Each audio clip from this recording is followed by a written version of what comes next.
Shikshana Ratna Award Ceremony 2025 begins.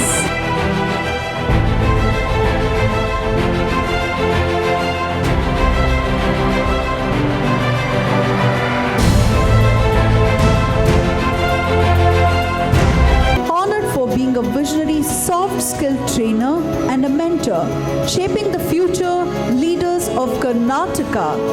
Under the category Visionary Soft Skill Trainer, Mentor, shaping future leaders, students and professional empowerment, Karnataka, we proudly present GM Dinesh Acharya, Bharatiya Shikshana Ratna.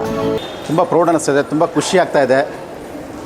ನನ್ನನ್ನು ಈ ಮಟ್ಟಕ್ಕೆ ಬೆಳೆಸಂತಹ ನನ್ನ parents ಆಗಿರ್ಬೋದು, ನನ್ನ brother ಆಗಿರ್ಬೋದು, ಇಡೀ ನನ್ನ family ಆಗಿರ್ಬೋದು, ಅದೇ ರೀತಿಯಾಗಿ ನನ್ನ ಮಾತೃ ಸಂಸ್ಥೆಯಾದ JCI ನನ್ನನ್ನು ಟ್ರೈನರಾಗಿ ಮಾಡಿದ್ದು ಮತ್ತು ಲೀಡರನ್ನಾಗಿ ಮಾಡಿದ್ದು ನನಗೆ ತುಂಬ ಖುಷಿ ಅನಿಸುತ್ತೆ. ಆ್ಯಮ್ಕ್ಯಾಡ್ ಅಂತ ನಮ್ಮ ಚೇತನ್ ರಾಮ್ ಅಂತ ಇದ್ದಾರೆ, ಮತ್ತು ಸತ್ಯನಾರಾಯಣ ರಾವ್ ಅಂತ ನನ್ನ ಗುರುಗಳು, ಮೋಟಿವೇಟ್ರು, ರಾಜಶೇಖರ್ ಅಂತ ಬಳ್ಳಾರಿನಲ್ಲಿದ್ದಾರೆ. ಇವರೆಲ್ಲರಿಗೆ ನಾನು ಇದನ್ನು ಡೆಡಿಕೇಟ್ ಮಾಡ್ತೀನಿ. ಆಲ್ಮೋಸ್ಟ್ ನನಗೆ ಏನೂ ಇಲ್ಲದೆ ಝೀರೋನಲ್ಲಿದ್ದವನ್ನ ಈ ಮಟ್ಟಕ್ಕೆ ಅವರೆಲ್ಲರೂ ತಂದು ನಿಲ್ಲಿಸಿದ್ದಾರೆ. Thank you everybody, thank you. ತುಂಬ ಒಳ್ಳೆಯದು.